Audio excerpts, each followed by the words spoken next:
We're back, ladies and gentlemen. It's the Colum Tyrrell Podcast solo episode. Back to basics. No more guests. We have reached our limit with the guests just that are available. So that's the issue with these guests. Everyone's like, get guests. But what you're saying is, when people say get guests, what they want is they want Shane Gillis, and that's it. They want Shane every week. They don't even want me involved. When everyone says, they always have all this grandiose solutions. Get guests. All right. Hey, Beyonce? Hey, Beyonce, you busy? Put Jay on the fucking phone. I have a podcast and no one listens to... Oh, my nuts. Oh, my God. Oh, Jesus, that cracked my fucking nutty... Oof. Oh, my God. For anyone listening, I was pretending to be on the phone to Beyonce and I dropped my... Oh, my God, that cracked me. Something silly. Oh. I mean, that was... I'm not even over-exaggerating. That was pretty damn terrible. Oh, my God. Oh, my God. That makes me almost puked. That was a bad one on camera, too. It's a shame you didn't get the nut shot in the video. Very purposely, my balls are not on camera. This is a purposeful angle to not show you my nuts, and then only on the right one too. Isn't that crazy? It hurts more if it's just one. But that was a Hall of Famer. Oh, Lord have mercy! What a way to start a podcast on your own. Dropping an iPhone on my nuts. My God, this day can't get any worse. My life can't get any worse. But I hit, just the little nut to the... Sometimes that's all you need. That's the worst one. Like and I'll tell you this. I always think most people are I think most men are over-exaggerating the pain of a nut shot. Sometimes you hit them, they go, oh, like they got shot from afar. Just shut up. Did you ever see them in the UFC? They go, oh, point. They barely react. Lyoto Machida just did a spinning heel kick to some guy's testicles and then shot into his face and his eyeballs shot back like it's some sort of slapstick, like blah, blah, blah, blah. Well, it was a Naked Gun and a half. They used to do things like that. You'd kick someone in the nuts and then their eyes would go boom. So like they can walk it off. You can walk it off usually. And so most of the time when people are complaining about getting a nut shot or whatever, getting sacked, we call it in Ireland. Getting sacked. Oh my God. Crazy rules when you're growing up as kids too. The rule, I think, as long as you said sacked before you smacked someone in the nuts, it was tolerated. In the boss, this was like a childhood playground, schoolyard rule, prison rule of just, if you walked up to someone, you went nuts, and then you smacked them in the balls, you go sacked or something like that. It was fair. So it's he literally said it less than half a second before he. Watch the replay. Anyway, that was rough. But that sometimes, if just in case you're listening and you're a chick, get the fuck out of here. Second of all, but if you don't need to like whoomp. You don't need to kick someone in the balls that much. A little sort of just a little unsettling is almost worse. Just like a little grazer, just a little bit of just a sort of a rock like on a boat kind of your ball. It spins you and makes you nut. That was crazy. Anyway, good riff though about the old Beyonce thing. Complaining about everyone. This is going to come out today. Sorry we're late. My laptop broke, so I wasn't able to get an episode up last week. Guest cancels and stuff like that. So now we have just a solo episode today. I'm in a bad mood. My special comes out September 12th. Okay? So 2023 it is now. On this YouTube channel, 7 p.m. on Tuesday. It's going to be live. I'll be in the chat. I'm actually going to have a bit of a viewing party in this room too, so there's going to be a bunch of comedians out here. We're going to be live.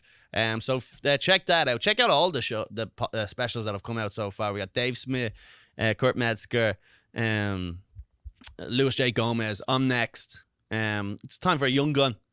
Time for a young gun to show up and actually make some new noise for themselves. All these old fossils. All these fucking has-been nobodies.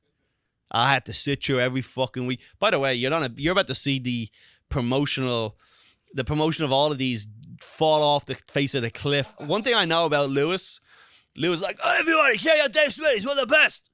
Oh, Kurt Metzger, one of the greatest guys. Check out me, guys, please, please, please. He's gonna be like, Colum. He's not even gonna say anything about Jordan Jensen. He's gonna share the link, and then he'll forget about Kurt. Or he'll forget about Rich Voss, which is fair. But make sure you're subscribed if you're watching. We're at 17,000 now. Hit the bell. It does help. We're at 17,000 subscribers. I would love to get to like 20K before then. I don't know if that's even possible. We're probably going to do a live stream earlier that day, about 6 p.m. too, if you guys want to join in. But so for all the specials have been amazing. Check them out. Just genuinely, I know I ask for a whole lot all the time, but this is the last time this week that I will ask you for anything. When the special comes out, hit a like, hit a comment, share it somewhere on your timeline. Maybe your cousin or whoever the fuck you know will see it and be a fan, and then that'll change. That'll change a lot.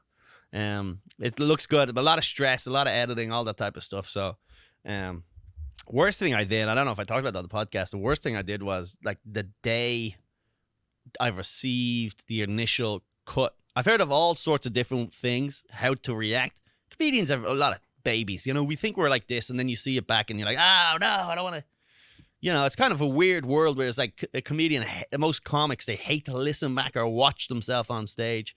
Like they find it hard to listen to themselves. They go, I'm an idiot. But then if you go, yeah, you suck, they go, no, I go, you honestly suck, you won't even watch your own stuff. Shut up. No, better than you. No, you're not. Tell you that much. Special's coming out. It's gonna be good. But watching it sucked. Then I was on the road the day I got it. This is what was bad. The day I got it, and I had to do all that stuff, watching it back and giving your notes. I was on the road with David Caggiano, and he had never listened to Doug Stanhope, so I was like playing all my favorite Doug Stanhope bits of all time. One of the best. And talk about the worst idea of the day you get your special back, your first one, and you go, this stinks. You watching every single part of it. It's like, is that the way my eyes always look? Do I always have two eyes? And then to see Stanhope comes out with just like the greatest ever, like starving Africans joke you've ever heard in your life. It's not only it's offensive, but it's also clever and has a point, and it's characters. Every single thing, Stanhope just buries you. Like, don't ever do that, just so you know. Don't ever compare don't on the day of your lowest moment. You know, if you've ever gained a bunch of weight or something like that and you're feeling all fat, your boyfriend doesn't want to fuck you anymore, don't go scrolling through bikini pictures of his ex. Don't do that. That's not the solution. Shane's special's out too. That looked great.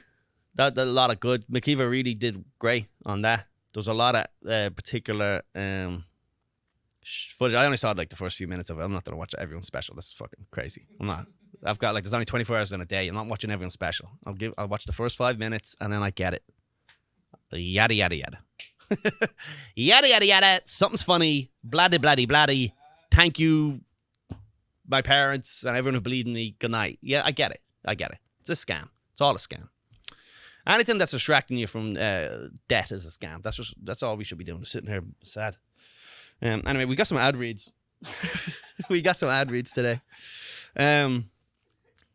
But that was great. Shane's special was great. Really open. Did you see Shane's special, Fonzie? I didn't. You didn't watch it yet? No. Yeah, you saw it live a few times. A few times already. Yeah, I saw it live. I don't really need to dive into it too much, but it opened really it looked sick. It really opened sick. Yeah, it was some good songs, and there was some great angles that McKeever did where it was like very unique. And I don't think I've ever seen some of the stuff that he'd done before. Where it was like a weird like shot from the crowd and it was like slowly zoomed in the middle of a bit. It was kind of wild, yeah. But that was good. But Burr, this is what the real stuff is, because stand-up is great, sure. You know, you write a joke, you say it on stage, doesn't work, you say it another way, it does work, and then you just repeat it like that. That's kind of it. Pretty simple. But Bill Burr just released a live podcast, and this is I think every year I think Burr becomes better. If I can talk about comedy for a bit, and I will, because it's my podcast. If you don't like it, go fuck your mother. If you go get a ticket and stand in line, and I'll see you back here in a week. What's going on with fucking Logan Paul, huh? Logan Paul and Dylan Dennis. Dylan Dennis is a dickhead, by the way. He's always been a dickhead. Did you ever see him do he went and did the live, he did a Ariel Hawani's podcast live, and he was trying to like roast him the whole time. It was just awkward. It's cringe. It works behind the shelter of I'm on Twitter. Right. I'm just going to share photos of your ex. Just platonically buying McDonald's or something. Like there's gotta be a photo of what's the wife's name? Nina something? What's Nina Agdal. Nina Agdal, yeah. Who beautiful in that sort of a weird alien beauty way. You know, one of those like catwalk models. She looks great there. But she's more of a, you remember America's Next Top Model, where they're all kind of weird looking? You know, did you just put a wig on a kangaroo and let it waddle down a catwalk? Because like no one's whacking their meat to America's Next Top Model, right? That wasn't, you go, oh, this is gonna be great. What you need is like the page 3 glamour model whore, like America's Next Top OnlyFans. That's the type of jism we want to do. But that's like, as far as I know with her, she's like a catwalk model. So she's weird looking. She's ugly as fuck. Me and my big What's that? Just more of this stuff? Just more Dylan Dennis posting. Good for him. Anyway, but this is the only thing he can do because he's not good at roasting people kind of like in life, you know? Anyway, he's been posting all this stuff about her who, honestly, when all of this is said and Where is he getting these? I don't know where people are scrolling through everything she's ever done. Is someone just back cataloging her Instagram stories? There's a video of her flashing someone. Look, there she is with her then boyfriend. What is that? Yeah, no, who was sucking off who there? What's that? That's a picture that was supposed to be like the bombshell that he had, but apparently it's not her. That was he posted the whole famous thing? Like, yeah, he said he had one that was so bad or whatever. And that was it? I think, but apparently that's not her. And is that him? That's Logan? I can't tell. Logan's getting knobbed off, is he? Oh, wait, that is Logan. And he's getting knobbed off? He's getting noshed? No, there's not. That was like a probably one of his, you know, I shaved my pubes for $1 million, whatever stuff he would do. We all filled a swimming pool full of pubes and drove a Ferrari into it. Hey, dude, every day, like, share, subscribe. But yeah, now she's suing him for like some sort of harassment type of thing, which seems inevitable. He's gonna pull out of this fight. It'll never happen. All that type of stuff. But it's good. It seems like good. It's good for her, Nina, a woman who probably had next to nothing in terms of a fan base. She needs to drop the OnlyFans and get on with it and make that money. She needs to make herself $10 million in one night. Drop the OnlyFans.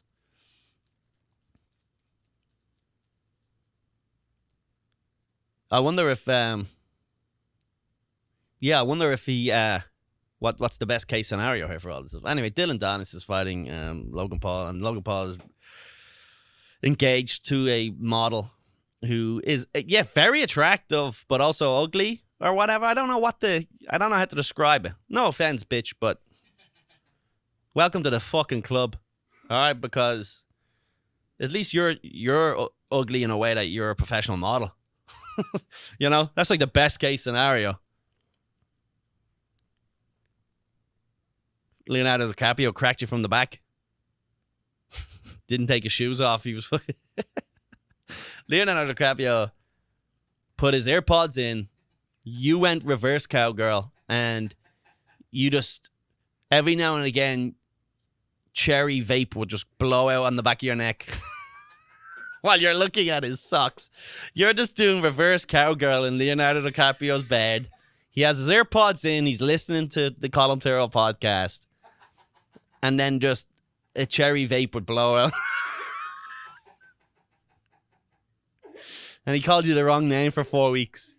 That's a whirlwind relationship with Leonardo DiCaprio. And I don't blame him. That's not bad. That's not bad. In terms of the overall experiences of your life, it's still top 8.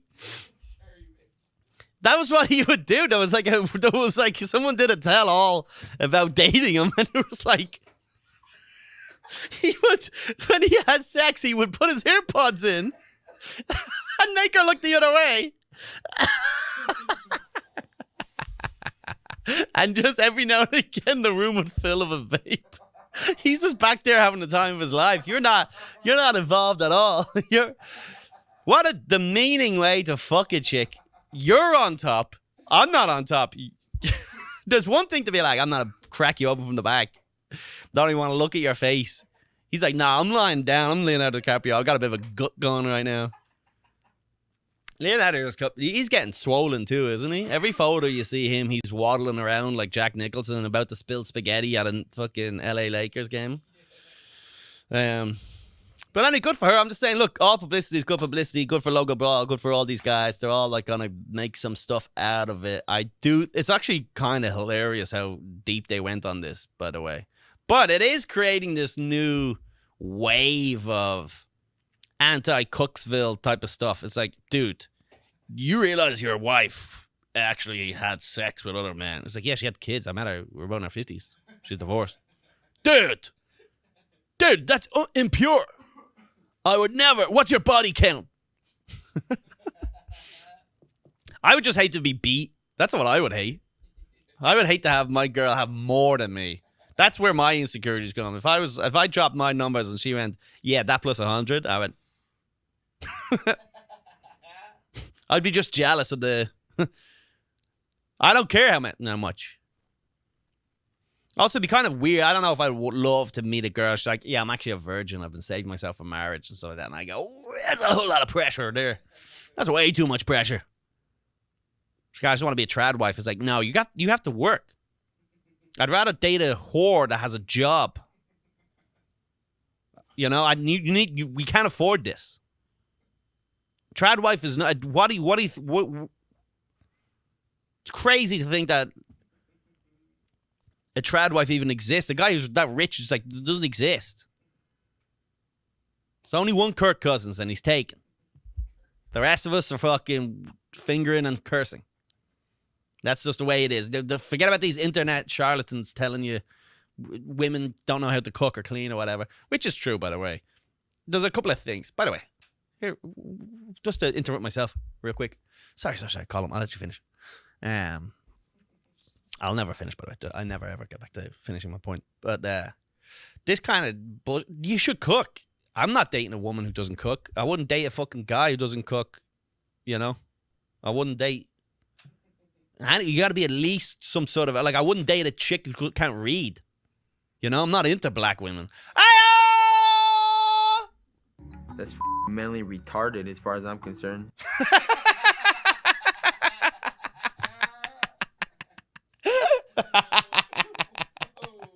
We just did a little bit of volume on that. I don't know if that one's in it.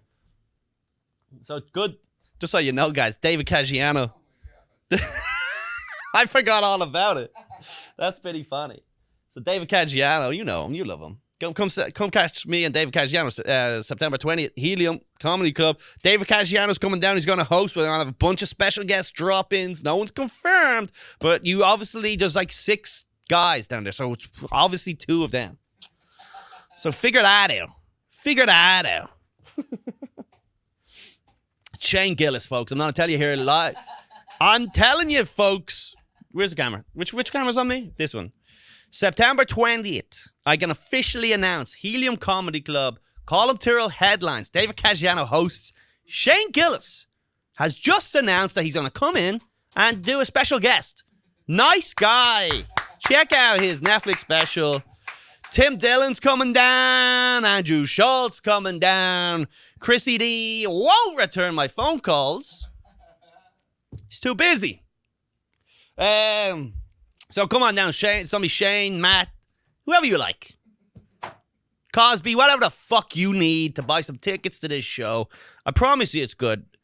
Helium Comedy Club, September 20th. Take a night off the fucking lewds, okay? There's wall-to-wall looted up Philly retards.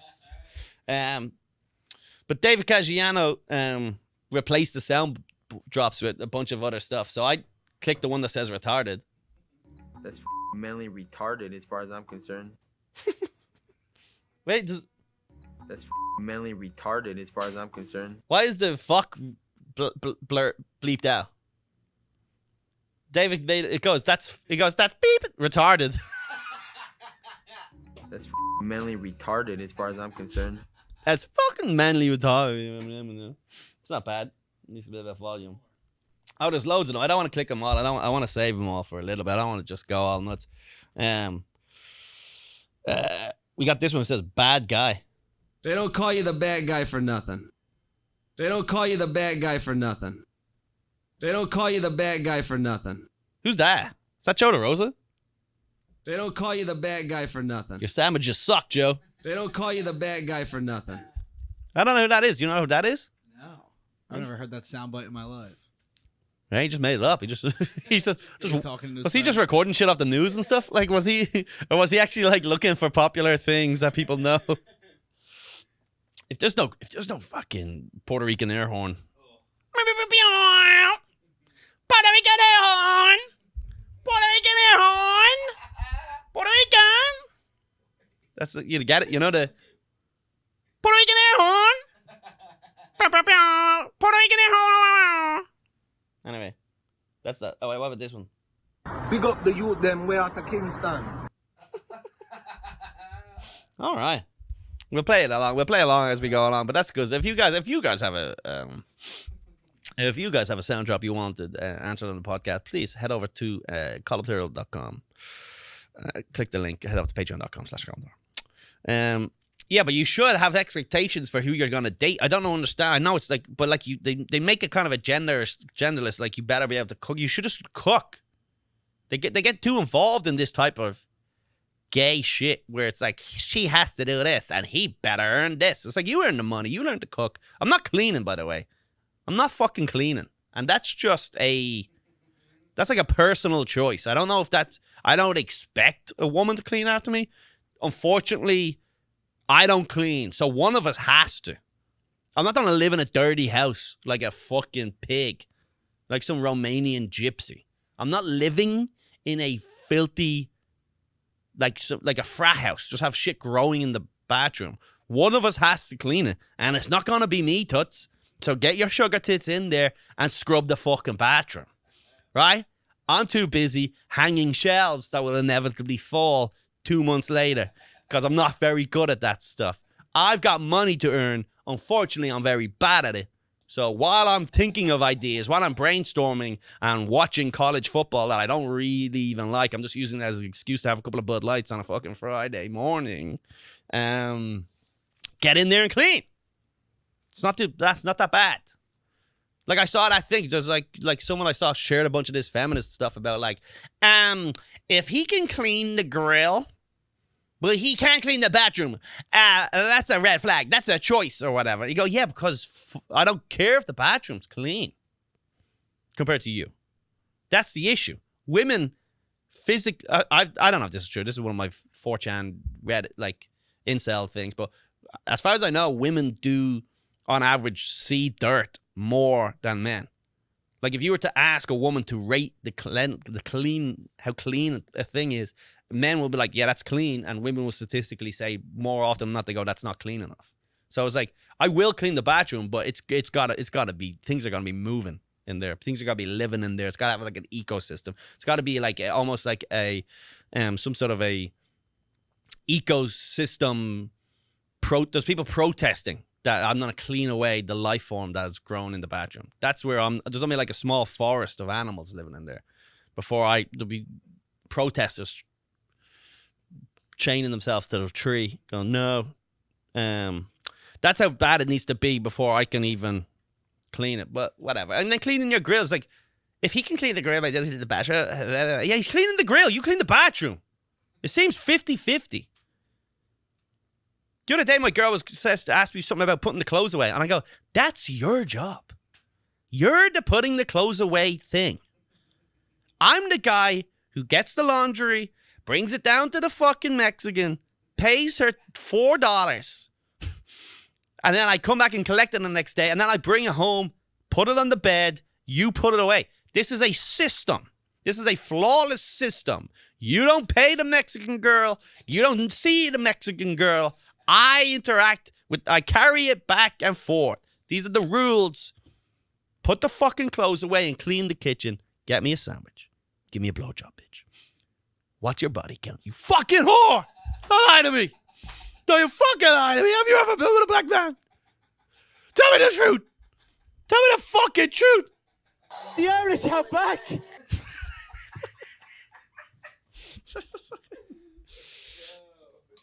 Anyway, yeah, the Irish are back. But there was rules. I saw this other thing on the other day where they were talking about how much stay-at-home mothers should be. This is these feminists. One of these things I'll tell you about feminists. Whatever, do your thing if you're a feminist. But I gotta tell you, Tuts, you're very, very bad at using statistics correctly and fucking even carrying out the surveys correctly.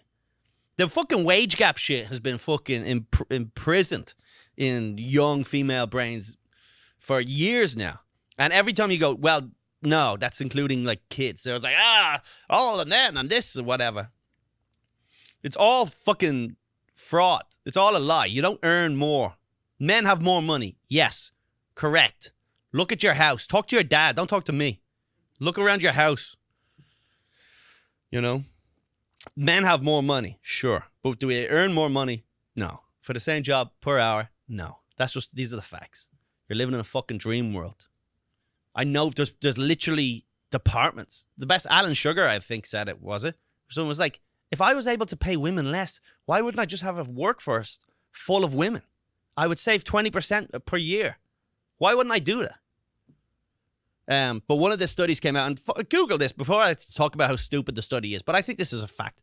It came out about if stay-at-home household women got paid per hour, something like that. It was like that. It turns out that if you're a stay-at-home mother with a household with kids, you work about 100 hours of unpaid service a week. Is it say that? No, I don't even see it. There's something on the screen that's blocking it, I think, is it? What's that? At the top. Oh, yeah. How much would stay at home? Oh, yeah. According to its 2019 data from salary.com, if you are a stay-at-home parent and paid for your services, you would be looking at a median annual salary of 100. Why? Because many stay-at-home parents work around the clock. That wasn't exactly what I was looking at, but the study that I saw, very similar. Yeah, also, it was about stay-at-home women. It wasn't about stay-at-home parents. They literally said, if women stay at home and then they get you work 100 hours a year. Well, he's at work only doing 40 hours. You're doing 100 hours. But like, what's that study? By the way, being a parent, full-time job, 24 hours. So if you only do 100 hours, you're a bad parent. Promise you that. That's retarded. How many hours are in a week? 1 million? What is it? What's 24 times 6? What's 24 times 7? What is that? Couldn't even come to guess. I'm going to say 24 by 7. 7 by 2 is like 14. 14 by 6. It's like 90 something. How could it be 100 in a week? How many hours in a week? 168. All right, so I was off by half. That's not bad. That's not terrible. That's horrible. I was in my head. It was quick. It was quick math. Sure, it's wrong, but it was very fast. I'll tell you one thing about me and math. Very fast of solving these problems. Yeah, but like, what was that? The problem is the study. We can't find it now, so I'm just telling you about it. But the study was like, is that those, whenever you read into them, they're never right. First of all, it did say mother, it didn't say parent, which I agree. What about all the stay-at-home fathers out there? Should they be charging their wife? Fucking blah, blah, blah. But I bet you what they didn't count. They didn't include the time the man puts in when he's not working. I guarantee you that wasn't mentioned in there. They say a stay-at-home mother works 100 hours a week unpaid. What about when the dad brings the fucking children for Little League on the weekend? Was that clocked in as like a chauffeur? I bet you it wasn't. They fucking lie about this shit. They're lying. And the reason they're lying is because you, particularly women in this situation, but you have a sadness in your heart. There's a fucking sadness in there. The enemy, you would say. The enemy is in your heart. And these guys are playing on your fucking feelings by trying to create the world around you or some big fucking conspiracy to keep you fucking down. But you're not. You're sad because the truth is you're a bit of a fucking loser. You're just a fucking nobody nothing who never achieved the potential that your parents set you. They told you could do it all. You believed them. You're fucking 41. You look like shit. You didn't achieve anything. You're done. So you want to blame a system. Some sort of fucking bullshit system. You're fucked. You're fucked. Let the Lord into your heart. It's the only way. It's the only fucking way. Let me fucking, speaking of religion, let me pawn some bullshit to the fucking fans. No editing it in post. There's no one to interrupt after this. All right, here we go. By the way, this is a solid company. Fonzie, wasn't I just before the show talking about how good these are? I've yet to eat them, but I'm told. Colum Tyrrell fall is here, and cooking is on the back burner. Facts. Cooking is a summertime activity. On Christmas, you feast. You just starve. It's obviously no one cooks. It's time to worry about the important stuff, like where they're putting your this ideology in your children's head. What the? It's time to worry about the important stuff, like what are they teaching your children at school about gender ideology? What the fuck? Factor meals. It's true. Why are they teaching our kids about homosexuality? Why did they teach? Why? Guys, Factor Meals wants to know, why did my 8-year-old daughter come home today and say she wasn't sure if she was a girl anymore? What are they teaching at the schools? Where is this gender ideology coming from? Factor Meals, it just wants to ask questions. Factor Meals agrees that it's not about sexuality. Why are you talking about sex in general to the kids? It's not about being gay or straight or trans. Just don't talk about sex with the kids, Factor Meals says. Skip the planning, the trips to the grocery store, and preparing and the cleaning up of the trans ideology forces. Factor, America's number one ready to meet. It's the number one ready to eat meal kit. And that's a fact. You can't just say that on a podcast. There are legal ramifications. America's number one. I guess it says it's like hashtag one. So I guess you could argue in court. You're like, no, I said it's hashtag one. Hashtag one doesn't mean number one. It means hashtag. Ladies and gentlemen, it's jury. Factor Meals just thinks that trans blockers should be fucking not for kids. Who has time for trans blockers when you're all just cooking? You're always too busy cooking and cleaning for your inducted children.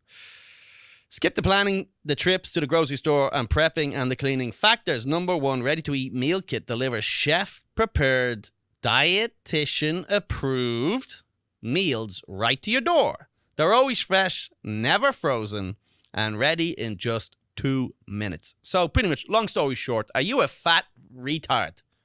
So if you are, you probably want to get better. You're eating too much. You can't be trusted. Your mouth eats too much. You eat too much. That's why you're fat. You're not working out. You're eating too much. You're too dumb to weigh out your own calories, and you don't have enough time. And the fact is, you probably do. But the truth is, you want an excuse. So here's the option. Head over to Factor. These are ready to eat meals. They have all the calories listed in them. It's like, I got a bunch of stuff. There was like there's vegan options too, if you like that.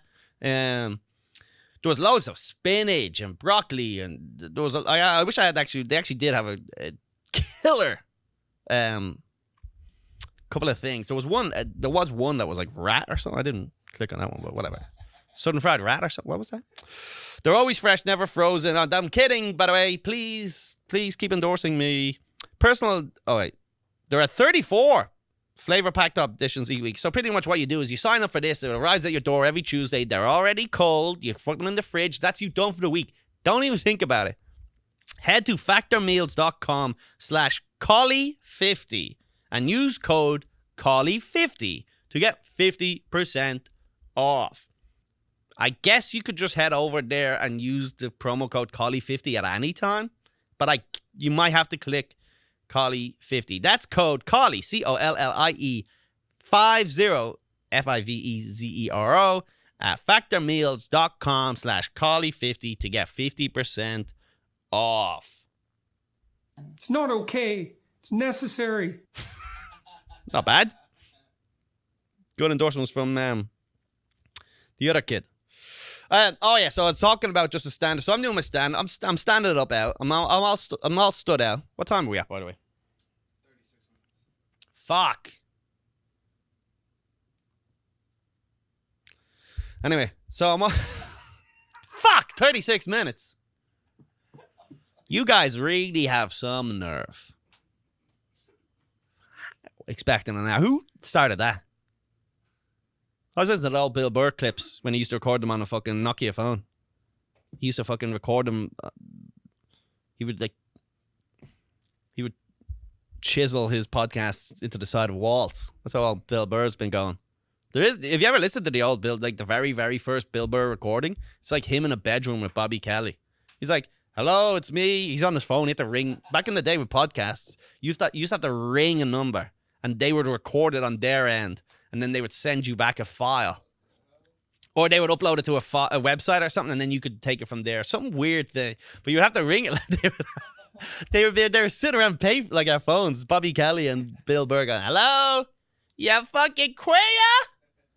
And by the way, Bill Burr's my all-time favorite person in comedy, by the way. And obviously this flip-flops all the time. Pryor, Louis, everyone. But the longer I'm doing it, Burr was the best when I started, and the longer I'm doing it, he's even more the best. You can talk about whatever you want about in terms of what he's put out there and all that type of stuff, but when it comes to like just the bones funny DNA, he's the best.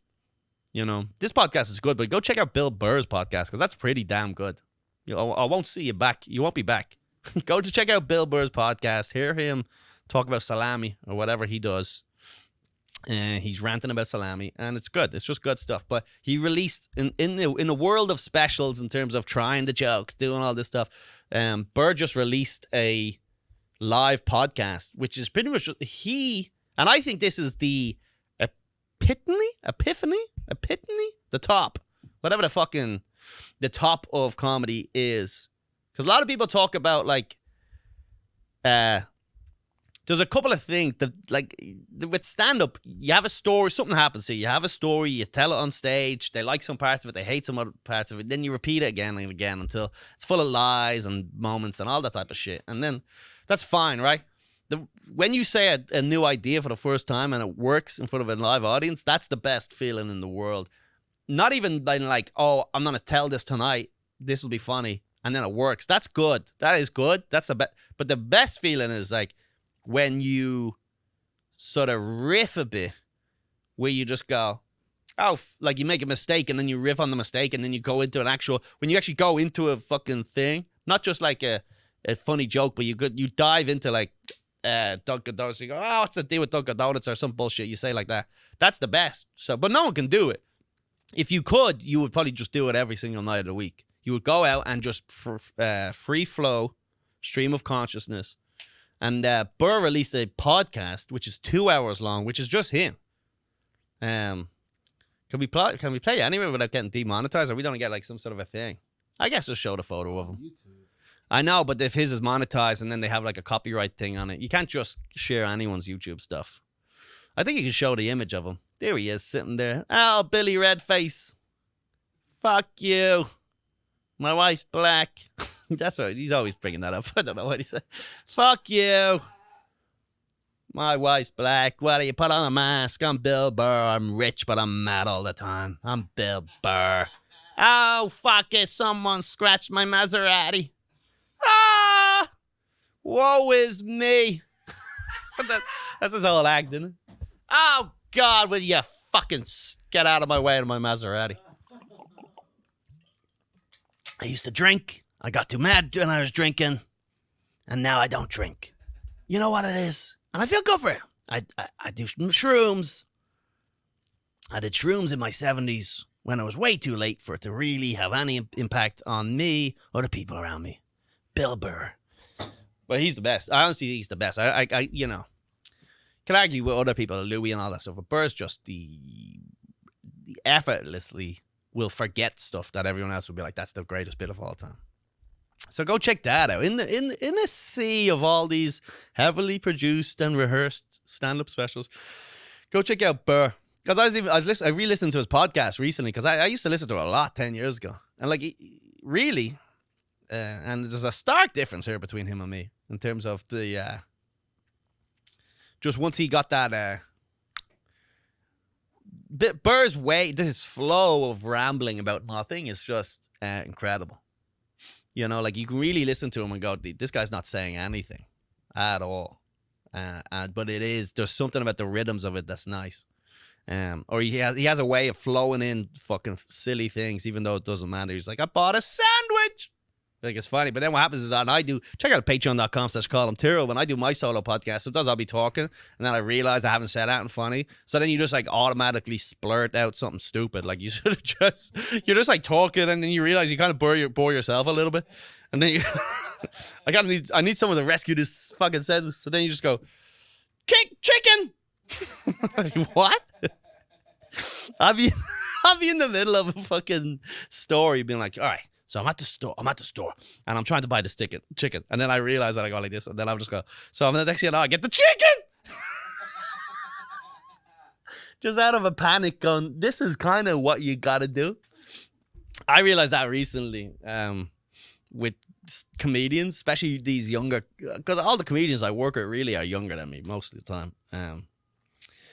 I've got these like I can't talk comedy with younger comedians that I meet before they're about to do my show because it gets in their head too much and they panic, you know.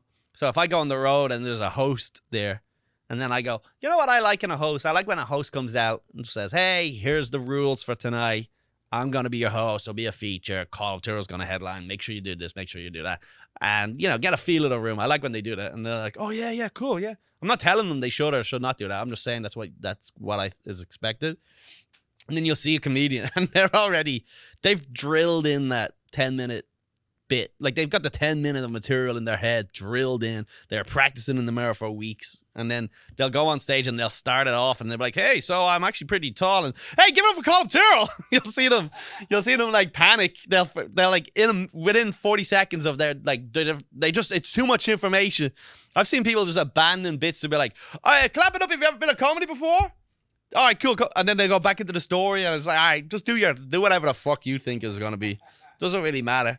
Luckily, I'm getting to the point now where enough people are coming out to see me, where it's kind of, shout out to everyone who comes out to see me.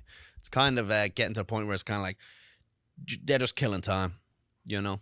It's inevitable soon, hopefully, the special bit of success where I can just bring my own guys for everyone. Host and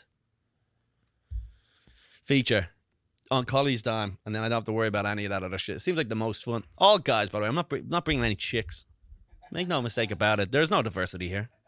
Head down to fucking Gap or whatever the fuck you want to do for diversity. I don't know what you want to do. Watch a NBC sitcom. There's no diversity in my lineups. They're all young, straight, white males who have allegations. Every single one of them. Make no mistake about it. And that's who's funny. Name the best. They're all that. They're all at least 5 of the 6 I mentioned. How many? Straight, young, white, males with allegations. So every comedian has the 4. These are the skill sets. Every best comedian has the 4. Look, name them. They all have at least 4, right? This is a recipe that's proven. Louis C.K.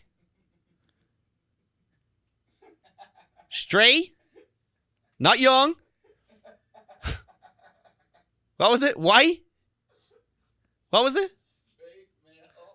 Straight, male, young, white, allegations. 4 out of the 5. They all hit the 5. Richard Pryor. Dead, fair enough. But at one point, he was a straight, young, male, black, just a, yeah, you failed, boss. I'm black, I'm out. Shark Tank, I'm out. Mark Cuban is out. And allegations. I don't know if they were really allegations. He kind of just said, yeah, I beat up my wife. Burr's the same. He's not young, no longer young. He's gone. But he had all the other ones. I don't know about the allegations. I made that up. But yeah, probably. Perobs. Right? You don't get anywhere in Hollywood without a couple of tequila nights, if you know what I'm talking about. Couple of Don Julio incidences. Happens to the best of us. Shouldn't have invited me to the party if you didn't want me to get you didn't want fucking the goat to come out. And that's it, you know. Name all the comedians. They're all like that. So that's who's going to come on the road with me. Shout out to everyone who came out to Houston. Fucking great weekend. What a great club. The Riot Comedy Club, Houston. Solid stuff. Solid enough city. I didn't get to see as much of it as I wanted to, but it was good enough little spot. Shout out Mike Ethan. He featured from me. He's a good comic from Osteen. We had a lot of fun. Good guy, big fat guy. Good eater. So we went out fucking eating a couple of the times. We didn't go. It got 2 nuts. Actually, we did get nuts one of the nights. I don't know what we did. We had some after party somewhere. It was shit. Next thing you know, someone handed me a bag of Coke. Party's over. Go back to the hotel room. Go to sleep. There is no going to sleep. It's 9 a.m. I'm on my own. Just screaming in the mirror. Telling myself to stop. I'm like, just not even good. I'm just like in the mirror going, stop. Stop. And I'm like, okay, I'm going to bed. And I'm like, one more. Somehow in bed, Colum wants one more. Outside of the bed is like, this is crazy. And then you go, well, I got to finish it now. I'm a quarter of the way into the bag. It's crazy. It's like the person who puts a little bit of milk back in the fridge. You might as well just pour it all out. Come on, man. It's like, you barely get 12 lines out of that. Might as well do it now. Just hating my life. Anyway, that's road life for you. I fucking hate Coke. I don't know why it slips into my life so often, but it's like, I don't want to see it. If someone said you'll never do it again, I'm like, great. I don't even do it that often. It's like 6 times a year, and every single time I'm like, fuck this. Is that a lot or is that passive? How often do you do it per year? Fonzie goes to 6. He goes, that's a Friday. That's a Labor Day weekend, my friend. Labor Day is the best weekend for the sure because all the drug dealers, they got to get rid of their last batch. So they're giving it away.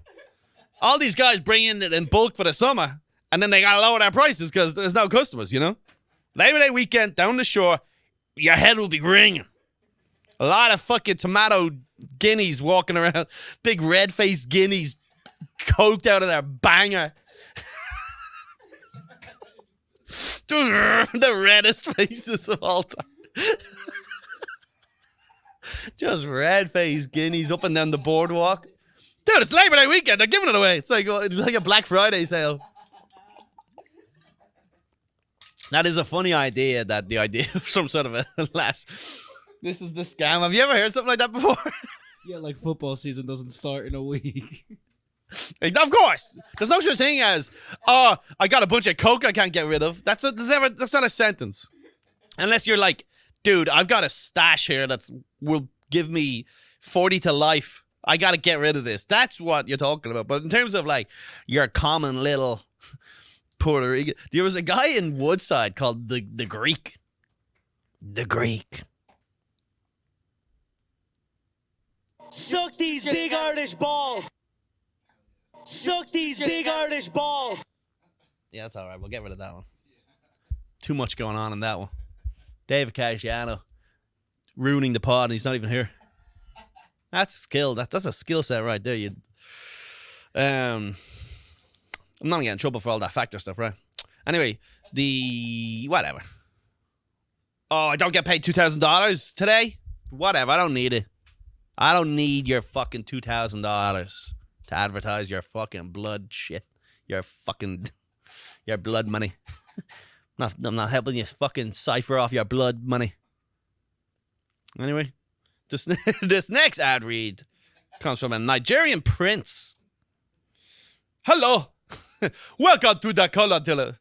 Today's podcast is brought to you by Prince Nairobi IV, who just got $4 million. But, unfortunately, my bank account is full. If you would like $4 million, deposited into your account right now, just use the promo code Collie50.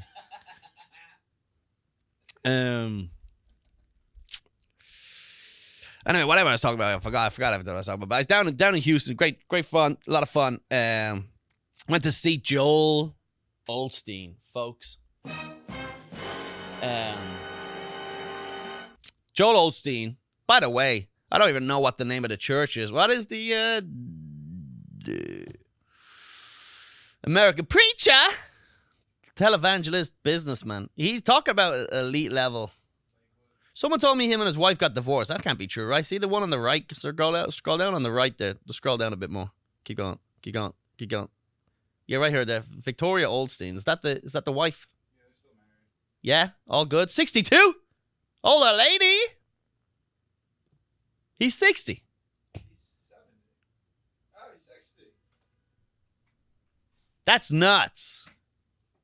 I didn't know if that was like allowed. That's a holy man right there. Is it? I wouldn't be surprised his dad was such a fucking tyrant. He went, you're going older? It's like, that was like, back in the day, that was considered almost like a, no. He's like, wait, you're marrying a bisexual? Like, that's like you're going up? No, she's older than you. That's not how, no. It's 10 years younger and below. That's how we marry in this household. So Joel Osteen, if you don't know Joel Osteen, most famous televangelist, I guess, in the world, arguably. Not the richest, by the way. Oh, that was sick. I just had my hands in the air like that, and then you flicked to the, literally worked out. Telling you, Joel is in my heart. I'm becoming Joel Osteen. So they play in Houston, where the Houston Rockets used to play. James Harden used to just fucking throw air balls. I don't even know if that's true. I don't even know what he does. But I got to throw in the fucking, James Harden used to play there before he had a beard. All right? There you go. That's a reference. So they sell it out. By the way, it's not like that. This is a once a year type of a sold out show thing. It's pretty damn empty. It's like a mall. It's like when you go to a mall, it's just like there's like a Jamba Juice and everyone's just walking around, a bunch of closed stores. But it was busy. I'd say 3,000 people there. I don't know what's the capacity. Whatever. They're doing their thing. But I just wanted to see this. I wanted to go to a mega church and just experience what other people have seen. You want to talk about being a tourist or traveling and things like that. People go abroad and they just, what do they do? They go to the city and they go to a Gucci store and they do the same shit. Fuck it. This is a real how the locals live situation. And I got to tell you, it was a joy. It was a fucking joy. I mean, sorry, frickin'. Am I allowed to say frickin'? What curse words am I allowed to ask Joel Osteen? Joel Osteen, what curse words am I allowed to say? It was an effing joy. Am I allowed to say effing? Anyway, it's a fucking joy. So you show up. There's like different parts of the show. It's a 2-hour sermon, by the way. 2 hours. You think this podcast is long? 36 minutes. It's a 2-hour. Imagine my podcast for 2 hours. Yeah, here's the thing about Joel Osteen is estimated to be worth $50 million, with his church taking in $43 million a year in collections. Now, the real thing is Joel is the church. So,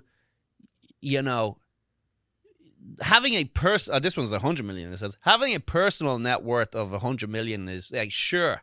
But he also owns a fucking company, I guess, that he could just use as his own personal piggy bank. So, like, the idea of his personal money is irrelevant, right?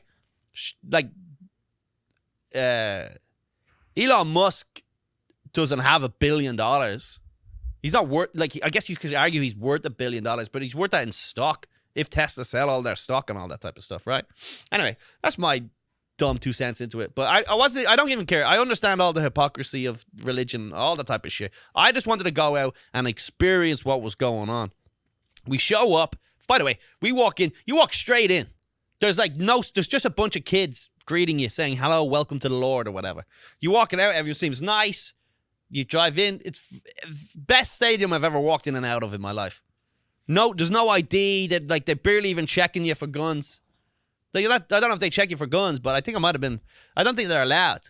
You can't have a church in Texas and ask them not to bring their guns. That's crazy. That would be it. By the way, if I was a Joel Osteen church and some maniac came in, shot a couple of fucking the choir girls, shot some fat old lady who's there on her own, but she didn't get a chance to have her limp healed, so she tried to get away, looking like one of those aliens in Fifth Element, you know, it's like, no, you know, that's what they're out, like, my lordy, oh lordy, no, oh, Joel Osteen got shot, oh lordy, no, oh my, let me heal, damn it, and she like waddling out with her long purse. She got shot too. Not even that one. I was talking about the main aliens, not that one at all. No. What's the big barrel one? The big fat one. That go with the second one right there. That's what they all look like. Most people who go to a Joel Osteen church ceremony, they look like, what's it called? Mono Sean. Mono Sean. Yo, Mono Sean. Yeah, they look like that anyway.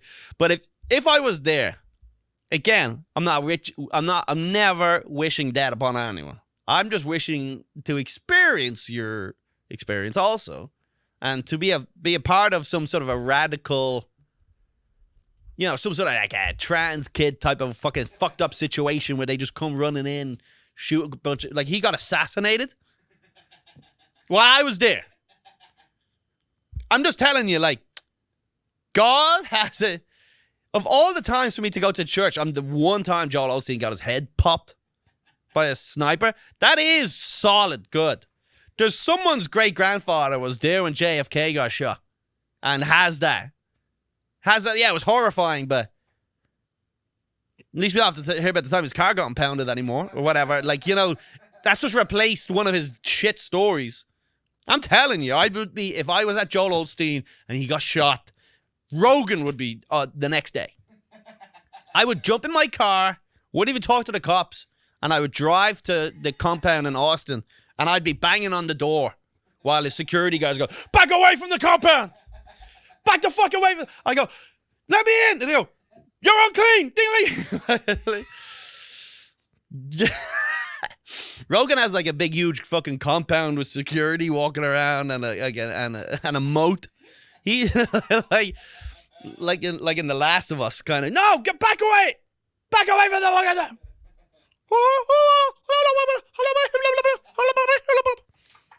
What do you want? I'm here to say Joel Osteen has been assassinated.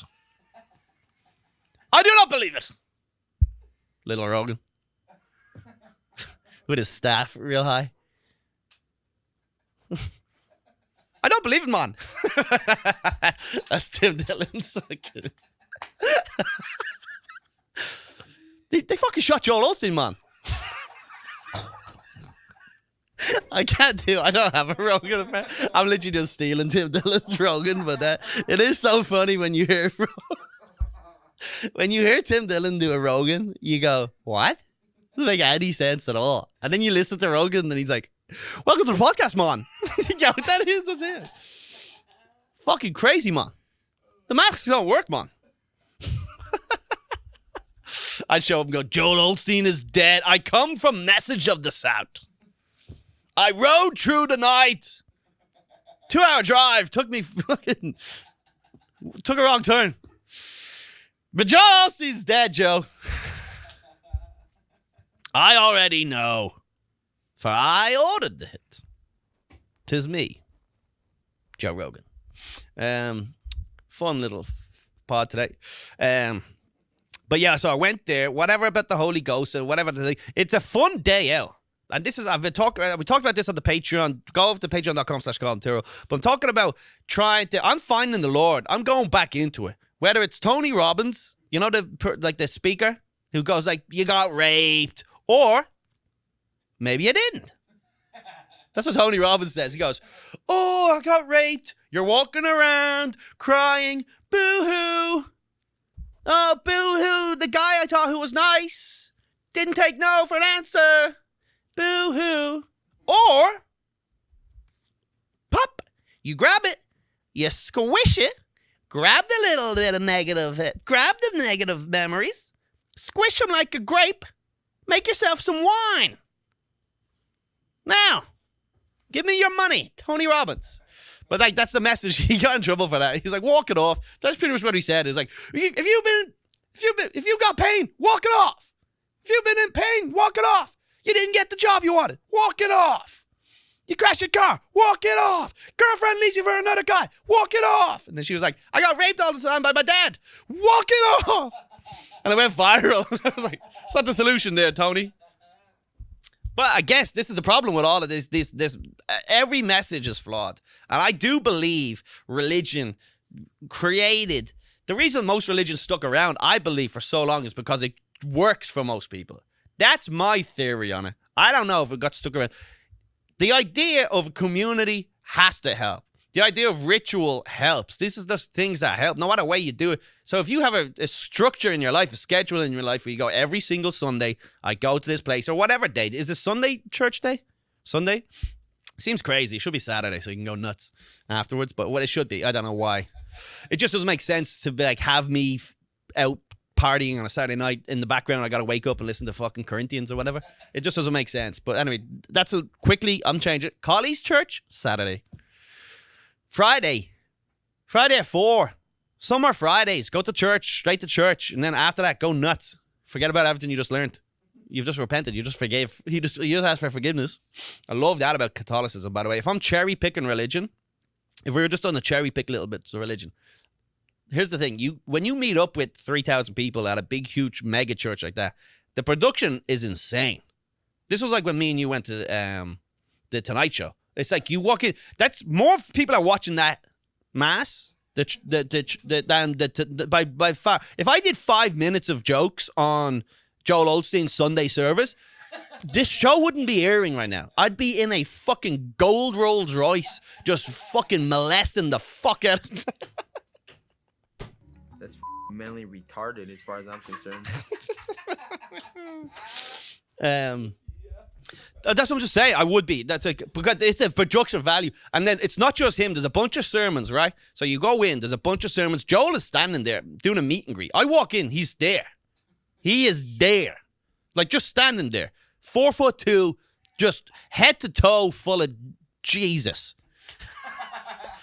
What height was Jesus? Google that. Couldn't have been higher than taller than you. There's no way. There's no way Jesus beat me in a game pickup. 5'5"? What are you? 5'8". Nice. And what age did he die? 31? 32? 33. 33? Hell yeah. 8 years left. Give me a couple of months. Got him beat by fucking a few inches. How big was his dick? Google that. How big was Jesus' dick? Joel wouldn't answer me when I asked it. In the middle of the thing. Hello? Just in the middle of the arena. Hello? How big was Jesus' dick? Any word? Oh, they say he was physically average in every way. That's interesting. Apparently that's a quote from Job. Anyways, yeah, so we head out there. It's great. You're meeting everyone. By the way, they're hooking you. They've got their veins in. As soon as you walk in, they like people come up, going, like you're standing around waiting for the thing to start. This is Jolie. Hell yeah. I am telling you, folks. Trust me. Did I leave there feeling better than when I woke up on Saturday at 6 p.m. after doing coke alone in a fucking Holiday Inn. Just DMing everyone. All right, how did I feel? Wake up better? I promise you I felt better leaving that one. Promise you. But it's the same stuff, right? Community's good. Meeting, having friends, whatever way you want to do it. First of all, community's good because friends don't really exist. If you're a man, you don't really have friends. You sort of have excuses to hang out, you know? You do your fantasy football or with the people you work with, but you're not really friends. There's no such thing as friends. You're kind of just, we don't really have that. There's not like a bond. I just think, like if, every time you hear a guy, he's like, how's your best friend? You go, yeah, he died. And you go, all right. And that's kind of it. You know, you never replace them, but you have something like this. I think it's good that you have your structure. You go in, right? They're all trying to, and also, but even though it's a mega church, they all have their tiny little groups inside it. Like, so if you want to like have a more intimate thing, there's a more intimate thing. By the way, sounds like I'm about to tell you to join Joel Osteen's church. I can't even tell you. Lakewood Church. I like the name. I like the branding. It's a fucking good business. Everything is slick. Joel is phenomenal, by the way. Talk about putting in the work. Joel is incredible. The people around Joel are phenomenal. The other preachers, I'm telling you, it was live. I didn't even realize it was live. There was a part of it, and there's a guy interviewing a girl, and they're talking about the Lord. And then I realized it was in the hallway that we just walked by. It was almost like, you know, when they're interviewing people at the game, and everyone in the background goes, ah! And like, Fox News are all banging on the window. Ah! That's what it was like, but I didn't even realize that's what it was like until I was about 4 minutes into this conversation. I go, oh, that's live right there. Because they were crisp. I promise you right now, you want to talk shit about that church? You're not good enough to present on that show. You're not good enough. Who presents X Factor? One of those old fucks. Matt Seacrest or whatever. Matt Seacrest will not get a job. Ryan. Whatever. Matt Ryan, Seacrest would not get a job with them. You got to be legit. Like, I mean, every single one of them, they looked good. His face is plastic as hell. It's not plastic from work. It's plastic from sucking off the devil or something. I don't know what he did, but his dad, I know this is that his dad set up the church. His dad was a preacher. There we go. That was me and my friends. Look, hanging out. It's crazy. I'm walking into the stadium, and the last show was just finishing up. So all the opposing fans are leaving. Accidentally, I ended up in the away zone. Ah! Just a bunch of guys wearing devil shirts. Ah! Oh no, I got cornered. Let's go Devils. That type of stuff. Yeah, but it was good. It was good. We show out. There's all that type of stuff. I'm watching this couple. They're my age and they're leaving. They're just there, and they're not there. I'm there as a tourist, kind of ironically, but kind of just out of an interest. They're like leaving. And you go, it's crazy to me.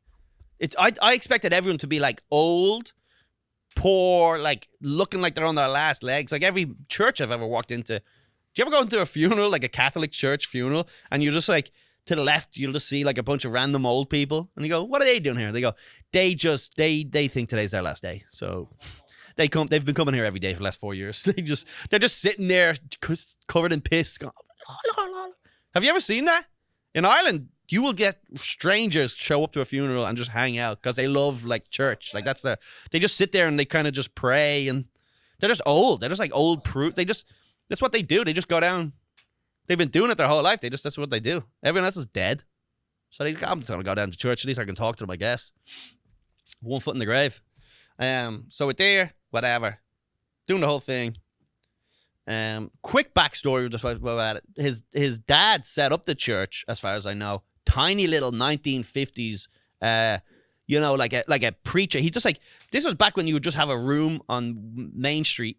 So it would be like a barber's. They still have these if you go out to Brooklyn. There's like loads of these like tiny little churches that are weird. So you'll just have like a barber's and a corner store, and then next, it's like this tiny little church, but it's not even a church. It's just like a regular building. It's like in a mall. Do you ever go to like a mall and then find yourself at the top floor and there's like this weird Asian church? You know, there's like 4 guys in there. That's how it started. The dad knew what was up, and then apparently the dad set up the church. He had a dispute or something happened. I don't know what the dispute was. I can't remember. But then he set up an identical church, just changed the name, and then just from there went off. The dad went off, and then the son, nepotism baby, who's 60 and he looks 15. He brought it to online. He brought it into the 21st century. Like, the dad was there. The second the dad croaked it, Joel came in and said, "All right, folks, get the fuck out. There's a new fucking pastor in town fucking kicking people. You guys been fucking coasting." He's grilling them like fucking Jay Portnoy at Barstool Sports. How many blogs? How many blogs about the good Lord did you fucking stick out today? Huh? Nimbles? Whatever. All the Barstool people are always called stupid shit like that. Hey, Nimbles, get into my office. Imagine working at fucking Barstool Sports where they viral videos of people shitting into cups is what started the website. And then you're not getting blogged enough and they call you into the office, Dave Portnoy. "Hey, little Nimbles. Little Nimbles." And I go, my name's Frederick. Why do you call me Little Nimbles? Shut up, Little Nimbles. That's John Osteen. That's the dad. Is it not Osteen? I've been saying Ol with an L. It's not Osteen. It is with the L. Oh, it's Osteen? Is it? I've been saying Osteen this whole time. It's the Ol in Joel. Yeah, Joel Osteen. I've been saying Joel this whole time. So it's Osteen. Oh, it's Irish. Osteen. Apostrophe. You need a little Osteen. It was spelled differently, but that was a slave name. That's his freedom name. That's actually his. When the Osteen family got freed from the you know, you figure out that joke. Anyway, yeah. So we show up. Blah blah blah. Talk about the history of the thing. We show up. He comes out. Guys, I'm so grateful for you to be here today. Thank you so much for joining the church. Just so you know, blah, blah, blah. Everyone's watching live too. So it's like a whole production. There's like big crane TVs flying past your head, smoke machines. Jesus. It was a lot of fun. And he's like jiving. He's up the top. He has his eyes closed. He's like, and then we do this, and then we do that, and blah, blah, blah. And like, I'm more like, is this rehearsed or not? And there was times, and he said something. He's like, shout out to he did say something like shout out to her. Like, he had a lot of weird verbiage in there. Yo, the church gonna be lit today, folks. You could tell he had some marketing guy came in and said, I need you to start dropping these new slang words. So he did say shout out to the Lakewood College contingency. And like, they were there. There's like all these young freaks, and they went, whoa, they went nuts. And he was like, ho. He goes, I see you're in the building. I gotta say, I love your energy. Thank you so much. And he's just like, I was like, nailed it. I was there go, fucking, I had my arms open. Feed me the Lord. And then he started bringing up the enemy. They don't say the devil in his church. They call it the enemy. And the enemy is obviously just some whatever generic term for anything that's getting in your way. It's all the same shit. The Tony Robbins shit, the Catholic Church, all the churches, all of the 12 fucking rules of life, Jordan Peterson, everything is just sort of designed to help you figure out a way. And it all does come like, I've got these same issues where it's like, whenever I drink too much, fucking don't work hard, do all that same shit, you feel like a cunt. And when you don't do that, when you eat healthy, work out well, set your goals and achieve them, and also build a community around you. Also, one of the best things about this is about the enemy. It helps a lot of people, I think. When you're outnumbered, it's just a way of tricking your brain to stay positive. When everything is fucking going to shit, you can go, this is the Lord's plan. And it just helps you sleep at night. That's kind of the way I can spit. Whether it's this or The Secret, there's all the books that they all have their own little verbiage, but it's all the same stuff. Like, if you could break that down, instead of the enemy is whatever's kind of causing you to be upset or getting in your way.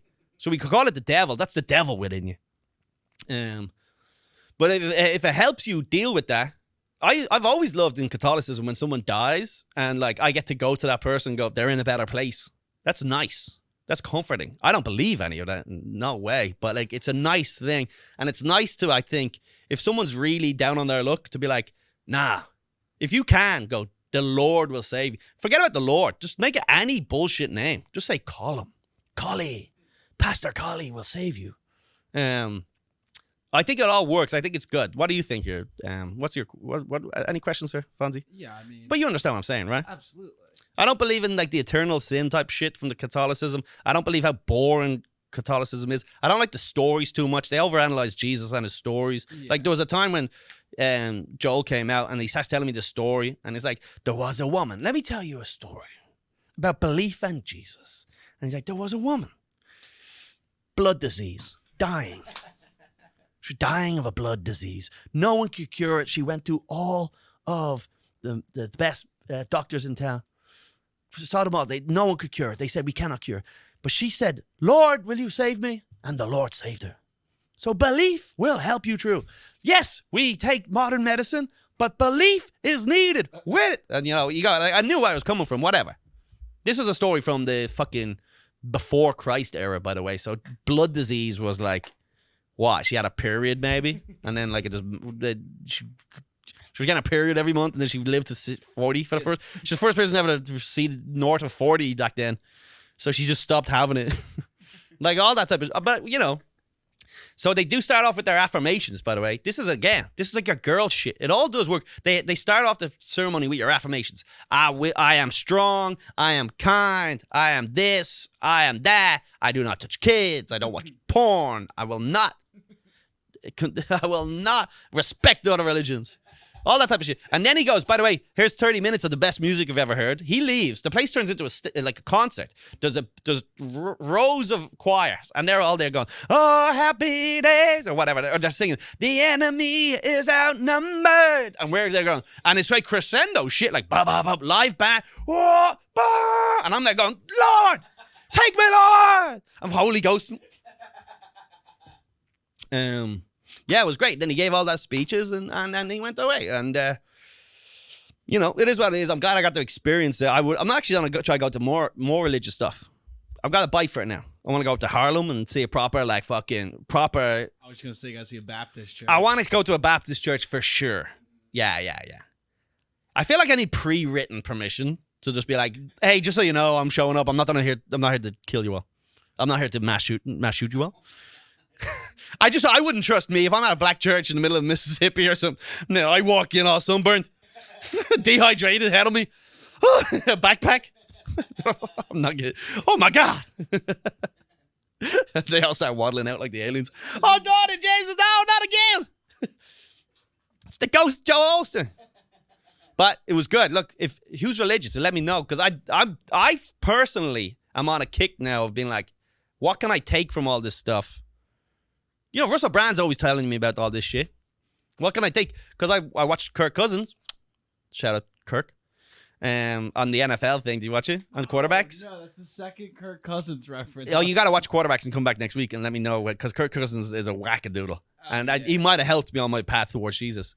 Because there's a scene in it where he's saying his prayer. At the very last scene, spoiler alert, Kirk Cousins doesn't win a Super Bowl. And it's like afterwards, and he's back with his family, and he's super religious, and he's saying his prayers with his son. But it's such a wild, because he drives home from the stadium. Just something about from that. He's right back to a normal guy. At the end of the day, it is a job. As soon as you're finished, he's like fucking in traffic, going fucking let me merge, you know. Interesting. But he gets home, his son, and they do their. They have their prayers. They say that he says his prayers with his kids, and it's a sweet moment, but you don't see it. But it's weird because I haven't heard anyone say prayers in years. Like organic, like in your house before you go to bed. Good night. My mother used to do it when we were kids for a while. Did you do that? Oh, yeah. My mother used to say, what was it? If I die before I wake, I give my soul to God to take. That was the end of it. Pray the Lord my soul to take. No, we say I give my soul to God. There's always weird little things when I'm at church. And we'll be doing Hail Mary, and then you guys whip in a little fucking thing. I go, what the fuck? Fucking bastardizing the language. We're fucking Roman Catholic. Yeah, here. It's like use ever again. I show up and I'm like, I'm like the equivalent of putting a U in the word color, where they go fucking dumbass English way of spell. But anyway, at the end of the day, and we'll get out of here on this, but at the end of the day, they go down and they list off all the stuff that they're thankful for. They say, Lord, thank you for my family. Thank you for my health. Thank you for the this and the whatever. And there's no mention of the Super Bowl work or anything like that. It's just nice, sweet moment with a kid. And I go, oh, that's interesting because sure, no one's listening, right? There's no such thing as a guy listening. And there's no such thing as an afterlife and all that fucking big Santa-looking cunt throwing fucking lightning at you, right? None of that exists. Fuck men if you want. Suck off men if you want. You're not going to go to hell for any of that stuff, all right? Letting you know, folks. I'm giving you the clearance. My God, will I have egg on my face? I go, I've been sent here by the devil. The enemy. I've been sent here by the enemy to recruit. I'm on commish. I got fucking hooked in by the devil. The enemy. Guys, there's nothing wrong with eating shrimp and sucking off your best friend's dick. There's nothing wrong with that, folks. Cursing is good. I mean, they list their things of what they've been grateful for, but I was like, just like, when you strip it down to the bare bones of it, it does make sense that you might wake up a better person the next day, waking up, having got to bed, listing off the things you're thankful for. It just, like, just for me on a weird, there's probably a way of remapping the shit in your brain that you wake up more of a positive person. So then I was like, what else? If that's one thing, you don't want the whole thing, but you could do that. As gay as it is, be like a fucking 15-year-old girl who believes in crystals and shit. But if you list your gratitudes and then you list your affirmations, chances are, too, the affirmation shit does work, you know? Like, it's like anything. If you said to someone, hey, I'm on the lookout for a used bed, if you hear of that, and you go, okay, and then next thing you know, you notice you use bed.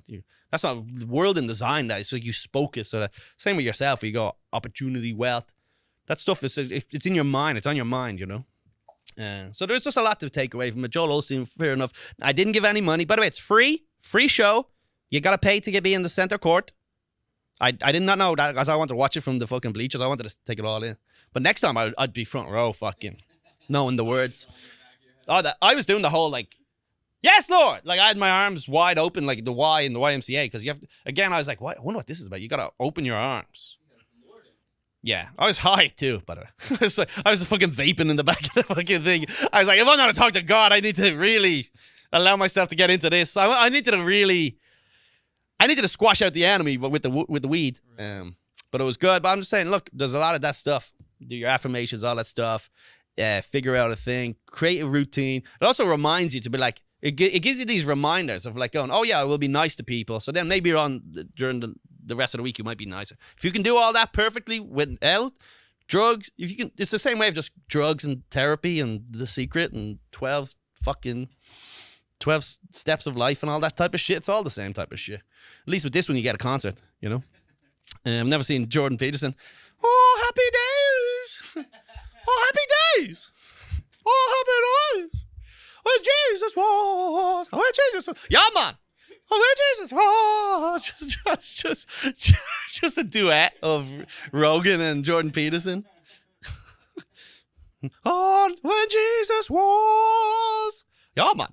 All right, folks. The Colum Tyrrell Podcast. Thank you very much. Don't forget, September 12th, special on this very YouTube channel. Thank you.